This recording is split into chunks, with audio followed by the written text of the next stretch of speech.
많은 분들이 자신이 안면 비대칭인지 아닌지 궁금해 하시면서 치료를 해야 하는지 묻습니다. 자신이 안면 비대칭이 맞는지, 맞다면 안면 비대칭 교정을 해야 하는지 아닌지는 어떻게 알 수 있을까요? 너무 간단합니다. 자신의 얼굴이 비뚤어져 있는지 아닌지 거울을 보면은, 혹시 셀카를 찍어 보면은 바로 알 수가 있습니다. 거울을 봐도 셀카를 찍어 봐도 잘 모르겠다고요? 자세히 보시면은 비뚤어져 있는 게 보일 겁니다. 왜냐하면 실제로는 어느 누구도 좌우 안면이 정확하게 대칭은 아니기 때문입니다. 모든 사람이 좌우 안면이 약간은 비대칭입니다. 다만 너무 과하게 대칭이 어긋나서 스트레스를 받는다면 안면 비대칭 교정을 하는 것이 좋습니다. 또한 반대로 누가 봐도 비대칭이 심한데 스스로 교정의 필요성을 못 느끼는 분들도 계십니다. 하지만 이런 분들 중에서도 반드시 교정을 해야 할 분이 있는데요. 안면 비대칭의 원인은 이 두 개 안면부의 틀어짐입니다. 이 두 개 안면부의 틀어짐 중에서 특히 중요한 것이 턱관절입니다. 턱관절의 문제는 턱 자체의 문제뿐만 아니라 경추, 크게는 척추 전체, 골반과도 연관이 있습니다. 그러므로 음식을 먹거나 입을 이렇게 벌릴 때 턱관절이 아픈 증상을 호소하시는 분들, 또 원인이 없는, 원인을 잘 모르는 두통으로 고생하시거나 다리 길이가 이렇게 불균형해서 심하게 불균형해서 골반부나 허리에 통증이 있으신 분들, 어깨 통증이 만성적으로 지속되시는 분들은 반드시 안면 비대칭 교정을 생각해 보아야 합니다. 그렇다고 안면 비대칭이 있는 모든 분들이 한의학적 시술을 받을 수 있는 건 아닙니다. 간혹 뼈 자체의 길이가 다르거나 치과적인 문제로 안면 비대칭이 발생하는 분들이 계시는데 이런 분들은 안타깝게도 한의학적 치료의 적응증이 아닙니다. 안면 비대칭의 원인은 두 개의 안면부의 틀어짐입니다. 이 한 덩이처럼 보이는 두 개의 홀은 사실은 8개의 큰 판, 22개의 뼈로 이루어져 있습니다. 이 두 개의 안면부의 틀어짐 중에서 특히 중요한 원인이 되는 것이 턱관절입니다. 하지만 턱관절의 문제는 턱 자체의 문제뿐만 아니라 경추, 흉추, 요추, 골반과도 연관이 있기 때문에 치료에 있어서는 전신을 종합적으로 치료해야 합니다.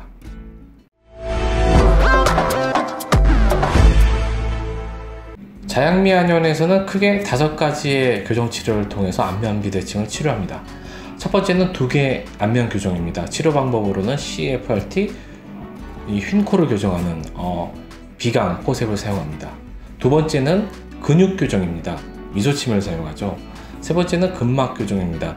우리가 그라스톤이라는 어떤 연부 조직 이완 기구를 사용해서 이 근막을 교정하게 됩니다. 네 번째로는 체형 교정입니다. 추나 치료를 이용합니다. 다섯 번째는 턱관절 교정 및 강화인데 이때는 보통 약침물, 강화 약침을 사용합니다. 이 5가지 교정을 종합적으로 시행해서 안면 비대칭을 치료합니다. CFRT는 1930년대 BNS라는 요법으로 처음 소개되어 80년 이상의 역사를 가지면서 발전해온 두 개 안면 교정술입니다. 조그만 풍선을 콧구멍으로 넣어서 비강과 인두 사이에 위치한 두 개 안의 구조물을 확장시켜서 자기 고유의 위치로 복구시키는 치료법입니다. 이 풍선을 이용한 두 개 안면 교정술로 다양한 질환에 응용되고 있습니다. CFRT는 신체의 구조적 재배열, 뇌기능 활성화, 호르몬 조절, 자율신경 밸런스를 맞추는데 효율적인 치료법입니다. CFRT는 휜코나 안면 비대칭, 턱관절 장애, 이명이나 난청, 어지럼증, 안면마비 후유증, 3차 신경통 및 난치성 두통에 사용할 수 있습니다. 코가 심하게 휜 환자 같은 경우에는 이 비강 포셉, 내시얼 포셉을 통해서 휜 코를 교정하기도 합니다. 미소침은 미소안면침, 동안침, 정안침, 미용침 등 다양한 이름으로 불려지는 한방 성형 침술입니다. 얼굴에는 좌우 22개의 표정근이 있습니다. 도합 44개의 표정근이 있는데 이곳에 우리 몸에 흐르는 주요한 12경락이 지나가는 점들이 있습니다. 이 주요 경혈을 침으로 풀어주어서 안면부의 순환 개선을 통해서 잔주름을 회복하거나 안면부 리프팅을 유도하는 치료 방법입니다. 특수 안면침을 이용해서 뭉친 경혈을 풀어주면 안면의 기혈순환이 개선됩니다. 동시에 경혈에 위치한 안면 근육이나 근막 스마스층에 침을 놓게 되는 결과로 근육의 경결점, 그러니까 꼬임이나 뭉침이 해결되어서 처진 근육과 주름이 개선됩니다. 이런 결과로 얼굴은 점점 젊어지고 밝고 건강해지고 아름다워지기에 우리가 동안침, 미소침으로 명명하게 되었습니다. 그라스톤은 연부조직 가동술에 사용하는 기구로서 얼기설기 뭉친 근막을 풀어주는 치료 방법입니다. 이 근막이 얼기설기 뭉쳐 있으면 근육이나 관절의 고유 움직임이 방해를 받아서 그 가동성이 떨어집니다. 이를 풀기 위해서는 원래 장기간의 고온 찜질이나 고주파 등을 이용하기도 하는데, 이 그라스톤은 그 어느 다른 치료 방법보다 효율성이 좋습니다. 한약에서도 괄사라는 이름으로 비슷하게 발전해온 치료 방법입니다.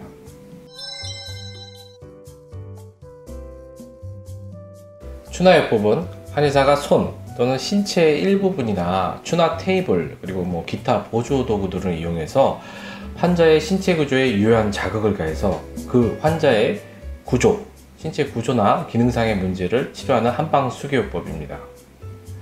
이 추나 시술을 통해서 근육이나 건, 인대, 그리고 근막 등의 연부 조직 질환, 그리고 기혈순환 장애로 인한 척추, 관절, 구조, 기능장애, 탈구 등을 치료할 수 있습니다. 특히 추나 치료는 19년 4월 8일부로 건강보험에 적용을 받게 되어서 누구나 부담없이 시술을 받을 수 있게 되었습니다. 약침요법은 경혈의 한약의 유효 성분을 추출해서 만든 한약액을 주사기로 주입하여서 침과 한약의 효과를 동시에 볼 수 있는 치료 방법입니다. 약침은 종류에 따라서 통증과 염증을 해소시키는 데 사용하기도 하고 면역력을 증진시켜 손상된 조직의 재생을 촉진하는 역할을 하기도 합니다. 이처럼 약침은 다른 치료와 병행이 될 때 복합적인 치료 효과를 내기에 호전 속도를 좀 더 빠르게 할 수가 있습니다.